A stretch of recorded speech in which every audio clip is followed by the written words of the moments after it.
तो चलिए हम लोग जियोग्राफी स्टार्ट करते हैं। आज का जो अपना टॉपिक है प्राकृतिक संसाधन। प्राकृतिक संसाधन संसाधन आपको पता है कि हमारे दैनिक जीवन में उपयोग में आने वाली सभी वस्तुओं को हम क्या कहते हैं। ये ग्लास है कि नहीं संसाधन, मेरा मोबाइल, ये जो है किताब, ये संसाधन है। जो भी हमारे दैनिक जीवन में वस्तुएं काम आती हैं वो सभी क्या है, संसाधन। सबसे पहले हम बात करेंगे प्राकृतिक संसाधन में भूमि संसाधन की। क्या है भूमि संसाधन? तो भूमि प्राकृतिक संसाधन है। जो भूमि है, जो जमीन है, ये क्या है, एक प्राकृतिक संसाधन है। कृषि, वानिकीय, पशुचारण, मत्स्य, खनन, वन्य जीव, परिवहन, संचार जैसी आर्थिक क्रियाएं भूमि पर संपन्न होने के कारण यह मौलिक संसाधन है। जो भूमि है इस पे अपना कृषि होता है, पशुचारण होता है, मत्स्य पालन होता है, खनन होता है, वन्य होता है, जीवन होता है, परिवहन होता है, संचार होता है। ये सभी आर्थिक क्रियाएं भूमि पर संपन्न होती है। इस कारण से इसे हम क्या कहते हैं, मौलिक संसाधन। एग्जाम में आ जाएगा बाबू, ध्यान दो, एग्जाम में आ जाएगा तो आप लोग बतियाते रह जाओगे। एग्जाम में आ जाएगा कि भूमि संसाधन को मौलिक संसाधन क्यों कहते हैं। तो आप लिखिएगा कि भूमि पर कृषि, पशुचारण, मत्स्य पालन, खनन, वन, जीवन, परिवहन, संचार जैसी आर्थिक क्रियाएं भूमि पर ही क्या होती है जी, संपन्न होने के कारण इसे हम क्या कहते हैं, मौलिक संसाधन कहते हैं। भूमि कौन सा संसाधन है, प्राकृतिक संसाधन। भूमि कौन सा संसाधन है, प्राकृतिक संसाधन। भारत में भूमि का भौतिक स्वरूप हम देखेंगे कि जो भूमि है इसका भौतिक स्वरूप क्या है। तो भूमि का मैदानी क्षेत्र कितना प्रतिशत है भाई, भूमि में मैदानी क्षेत्र, पर्वत वाला क्षेत्र और पठार वाला। ध्यान से देखो, मैदानी क्षेत्र मतलब समतल इलाका, पठारी पर्वत मतलब जहां पे पहाड़ी वाला इलाका, और पठार मतलब जहां पे छोटे छोटे कंकर पत्थर होते हैं उसको हम क्या बोलेंगे, पठार। तो भूमि को 3 भागों में बांटा गया है भाई। मैदानी क्षेत्र कितना है, 43, पर्वत वाला क्षेत्र और पठार वाला क्षेत्र। मैदान कृषि एवं उद्योग के लिए उपयोगी है। जो भूमि का मैदानी क्षेत्र है ये किसके लिए भाई, कृषि और उद्योग के लिए। उद्योग मतलब फैक्ट्री, उद्योग मतलब फैक्ट्री। तो जो भूमि का मैदानी क्षेत्र है ये बाबू कृषि और उद्योग के लिए क्या है जी, उपयोगी है। पर्वत यानी 12 मासी नदियों के प्रवाह को सुनिश्चित करते हुए पर्यटन विकास के लिए अनुकूलन परिस्थितियां मुहैया कराती है। ध्यान से देखो, जो पर्वत है ये 12 मासी यानी 12 महीना नदियों के प्रवाह को सुनिश्चित करती है। जो नदियां से धारा निकलती है, पानियां निकलती है, उन पानियों को निकलने में क्या है जी, सुनिश्चित करती है। पर्यटन विकास मतलब घूमने के लिए भाई, पर्यटन विकास के लिए अनुकूल परिस्थिति मुहैया कराती है। ठीक है, कौन कराती है, ये पर्वत। पठार,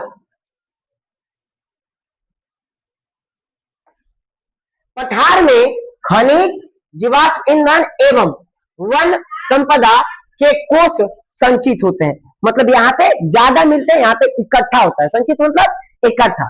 तो पठार में अपने को क्या मिल सकता है, खनिज, जीवाश्म ईंधन मतलब कोयला और अपना वन संपदा के कोष संचित होते हैं। तो हमको पता चल गया कि भाई मैदानी जो 43% क्षेत्र है उसमें क्या होता है, कृषि और उद्योग, और जो पर्वतीय क्षेत्र है 30%, उसमें क्या होता है, 12 मासी नदियों को क्या करता है जी, पानी के मार्ग को मुहैया कराता है, और पर्यटन के विकास के लिए क्या है जी, क्या करता है, मुहैया कराता है पर्यटन के लिए। जैसे आगे आपका है भाई पठार, इसमें खनिज, जीवाश्म ईंधन और वन संपदा का क्या होता है, संचित होता है। अब आते हैं मृदा। क्या भाई, मृदा।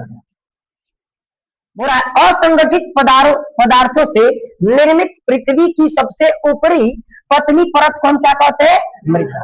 आपसे पूछेगा कि मृदा क्या है, तो आप बोलिएगा असंगठित पदार्थों के असंगठित पदार्थों से निर्मित पृथ्वी की सबसे ऊपरी परत, जो पृथ्वी है उसकी सबसे ऊपरी परत, जो सबसे ऊपरी पतली परत को हम क्या कहते हैं बाबू? मृदा कहते हैं। चट्टान के टूटने फूटने तथा भौतिक रासायनिक और जैविक परिवर्तन से मृदा का निर्माण होता है। जब चट्टान होता है ये टूटता फूटता है, या भौतिक रासायनिक और जैविक परिवर्तन से मृदा का क्या होता है भाई? निर्माण होता है। मृदा का निर्माण कैसे होता है? चट्टान के टूटने फूटने, भौतिक रासायनिक और जैविक परिवर्तन के कारण ही मृदा का निर्माण होता है। कोई दिक्कत? आगे बढ़ते हैं। मृदा पारितंत्र का एक महत्वपूर्ण घटक है। जो मृदा है ये इकोसिस्टम के लिए एक महत्वपूर्ण क्या है बाबू? घटक है, एक महत्वपूर्ण भाग है। मृदा नवीकरणीय प्राकृतिक संसाधन है।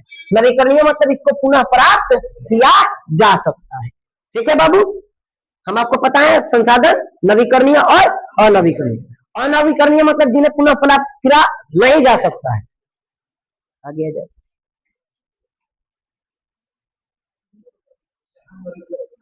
बाबू, बात नहीं। मृदा निर्माण के कारक तो उच्चवा उच्चवाचन या फिर धाराकृति, यानी पानी के बहाव, समझ रहे हो? धाराकृति पानी का बहाव, मूल शैल या चट्टान, जलवायु, वनस्पति, जैव पदार्थ, खनिज कण और समय, ये सब क्या है जी?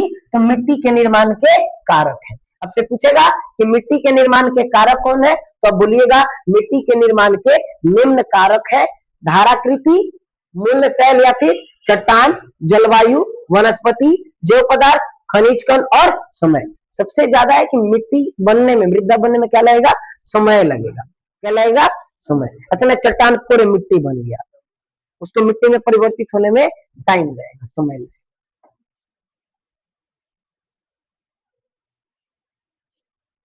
मृदा 6 प्रकार के होते हैं। मृदा कितने प्रकार के होते हैं? मृदा कै प्रकार के? कै प्रकार का? क्या 6 प्रकार का? मृदा निम्न में से कितने प्रकार के होते हैं? पहला है भाई जलोढ़ मृदा, सॉरी, अब यहाँ पे देखो, जलोढ़ मृदा, काली मृदा, लाल एवं पीली मृदा, लेटराइट मृदा, मरुस्थलीय मृदा और पर्वतीय मृदा। ये 6 अपने क्या है जी? मृदा के प्रकार है। मृदा के प्रकार का कौन कौन सा? नहीं नहीं नहीं, ऐसे थोड़ी ना हो। हम बोले कौन को कर रहे, कहा है तू सब डरा रहे हो हमको। मृदा के 6 प्रकार होते हैं: जलोढ़ मृदा, काली मृदा, लाल एवं पीली मृदा, लेटराइट मृदा, मरुस्थलीय मृदा, पर्वतीय मृदा। ऐसे बोलना है, ये नहीं कि हम बोले कि बाबू मृदा कै प्रकार का, कौन कौन सा लगे करना। आराम आराम से बोलना सीखो। तुम्हारे ही जैसा ऐसे ही टाइप के लोग ना, जब प्रेयर होता है तो सब कोई बोलता है तू ही राम है तू रहीम है, जो बुकवा होता है सब आंखवा खोलना बरीस। गवर्नमेंट स्कूल में करता है सब नहीं बच्चा।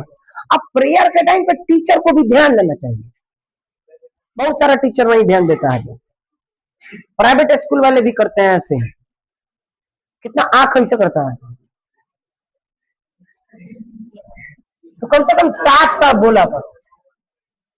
इसमें देखो यार, इसमें तू ही राम है तू रहीम है, कितना दिन से तुमसे प्रेयर कर रहा है ना, हिंदी प्रेयर, किसको किसको याद है? हाँ, तो देखो एकाध जन को याद है, इधर की जनता से तो पूछवे मत कर। लड़का सब ये सब सोचो, सालों भर सुनते आ रहा है सब, तू ही राम है तू रहीम है, पूरा बाद इन लोगों को नहीं याद है।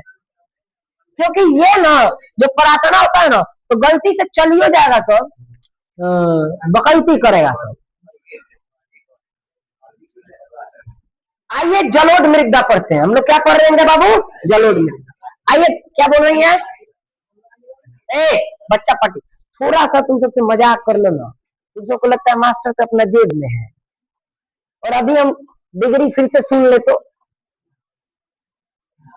उतना पिटाने के बाद भी अगर आपसे डिग्री नहीं याद हो रहा है तो मम्मी को बोले कि मम्मी याद करवा दो, वो करवा देगी। नदियों द्वारा बहाकर लाए गए मृदा को जलोढ़ मृदा कहते हैं। नदी का पानी आया और नदी के पानी के साथ साथ मिट्टी आया, और जो नदी के पानी के साथ मिट्टी आएगा उस मिट्टी को ही हम क्या बोलेंगे? जलोढ़ मृदा। जलोढ़ मिट्टी का गठन बालू, सिल्ट एवं मृत्तिका के विभिन्न अनुपात से होता है। यानी जो जलोढ़ मिट्टी होता है ये बालू से बना होता है, सिल्ट से बना होता है, और मृत्तिका मतलब मृत्तिका हम बताएंगे आपको कैल्शियम कार्बोनेट, समझ रहे हैं? कैल्शियम वगैरह से इसमें चूना पत्थर से बना होता है। आगे आइए, जलोढ़ मिट्टी ध्यान से देखो, जलोढ़ मिट्टी का रंग धुंधला से लेकर के लालिमा की भूरे रंग का होता है। मतलब ध्यान से समझो, जलोढ़ मिट्टी का रंग कैसा होगा? दीदी दीदी ध्यान दीजिए, ध्यान। जलोढ़ मिट्टी का रंग कैसा होगा? धुंधला से लेकर लालिमा लिए भूरे रंग का होता है। मतलब भूरा हो लंछहू पर का हो भूर, धूधर से लेकर के कैसा हो सकता है? लालिमा लिए हुए भूरा। तो आइए एक बार जलोढ़ मिट्टी किसे कहते हैं भाई? तो नदियों के द्वारा बहाकर मिट्टी जो लाता है उसे हम क्या कहते हैं? जलोढ़ मिट्टी का गठन किससे हुआ होता है? जलोढ़ मिट्टी का रंग कैसा होता है? धुंधला से लेकर के लालिमा लिए भूरे रंग का, यही है। जलोढ़ मिट्टी दो प्रकार के होते हैं। जलोढ़ मिट्टी कितने प्रकार के? जलोढ़ मिट्टी कितने प्रकार के? एक बांगर होता है, वो खादर होता है। क्या होता है? ध्यान दो इधर। हेलो राजा जी ध्यान दो। पुराने जलोढ़ मिट्टी को हम क्या कहते हैं? बांगर। ध्यान से समझो, इधर ध्यान दो। ये नदी आई, ये देखो नदी आ रहा है। क्या आ रहा है? नदी। और नदी का पानी जो आपने सब क्या लेके आया? मिट्टी लेके आया, और ये मिट्टी पुराना हो गया। क्या हो गया? पुराना। तो जलोढ़ मिट्टी ध्यान से देखो, नदियों के द्वारा जो मिट्टी लाई जाती है वो जब पुराना हो जाता है तो उस पुराने मिट्टी को ही हम क्या कहते हैं? बांगर कहते हैं। ध्यान से देखो, पुराने जलोढ़ मिट्टी को क्या कहते हैं? बांगर। पुराने जलोढ़ मिट्टी में कंकर एवं बजरी की मात्रा अधिक होती है। मतलब उसमें कंकर ज्यादा हो जाएगा और बज्जर क्या हो जाएगा? ज्यादा हो जाएगा। कंकर पत्थर उसमें ज्यादा हो जाएगा, इस कारण से उसमें उतना फसल भी नहीं होता है। ठीक है?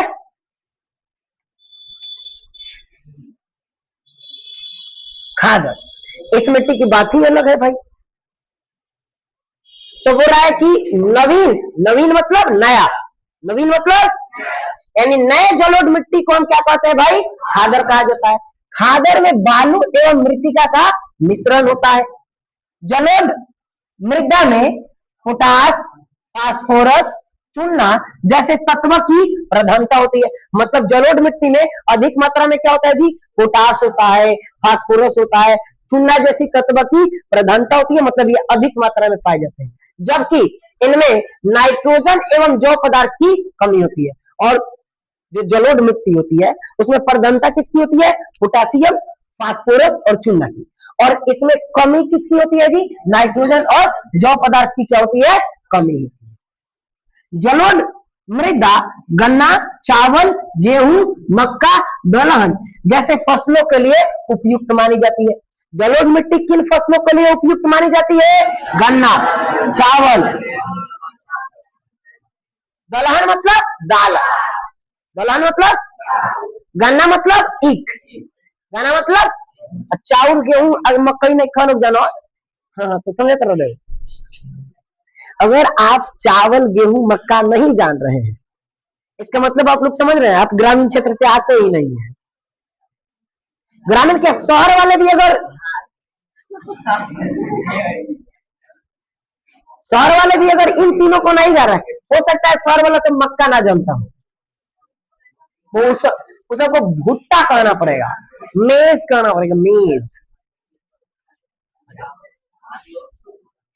इधर इधर इधर बाबू, हो गया, हमारी बातें हो गई, तो इधर आइए।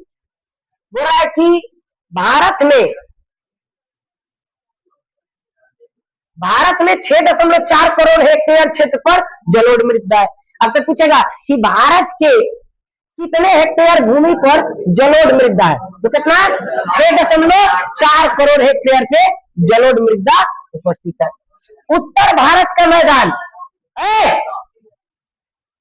भारत के उत्तर भारत का मैदान जलोढ़ निर्मित है। यानी जो उत्तरी भारत है उसका जो मृदा है वो किससे बना हुआ है? जलोढ़ मिट्टी से निर्मित है।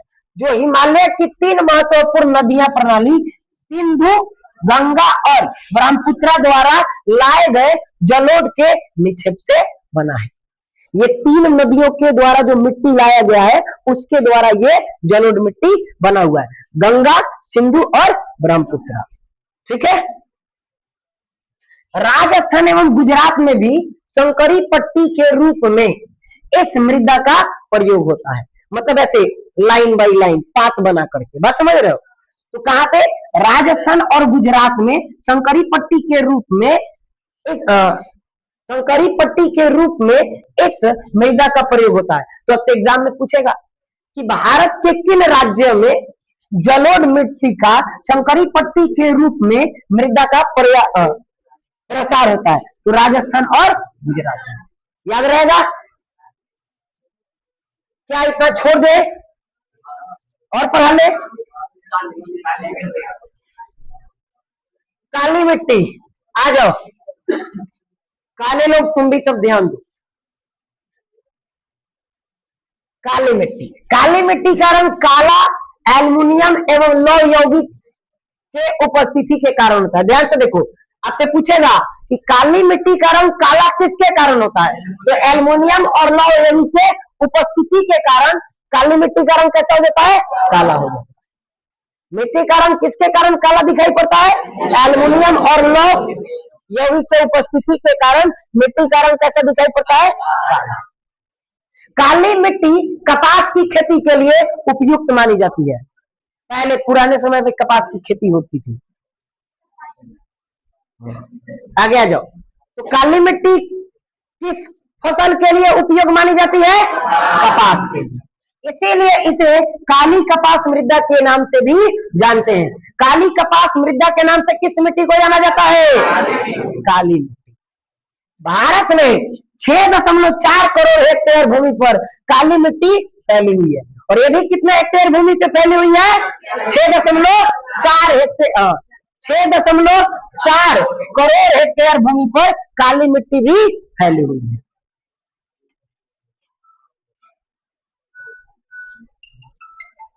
थोड़ा सा 1 सेकंड का समय चाहिए। हेलो,